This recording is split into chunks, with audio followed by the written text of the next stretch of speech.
You know, Lynn County is working currently on its 10-year and its 50-year climate action plans, but now for the first time they're bringing on the first ever sustainability manager. KWWL's Collin Dorsey explains.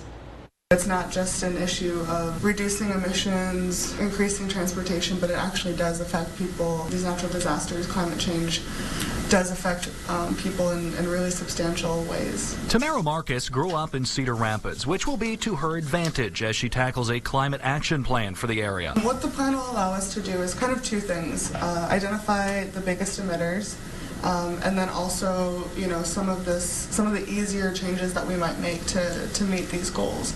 Marcus co-founded Advocates for Social Justice and says equity will be a big part of her focus. When I say equity, I mean not just in terms of race and gender, but also in terms of socioeconomic status, right? So where are we building parks? Who has access to those parks? Who's living next to high polluting zones? Climate change disproportionately impacts vulnerable communities. Cedar Rapids witnessed that firsthand after the DeRaedt show. Certain low-income neighborhoods, you saw the apartment was completely demolished. Mobile homes were completely destroyed. And so a lot of these people are still not only mildly inconvenienced, but without homes and without the ability to move into new places and get their life back.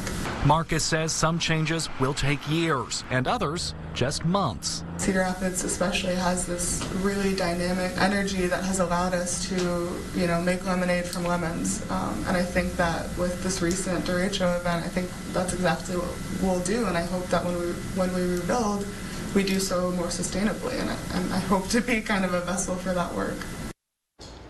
And Marcus will provide monthly updates on her progress. And by the way, the county wants to cut greenhouse gas emissions by 40% over the next decade.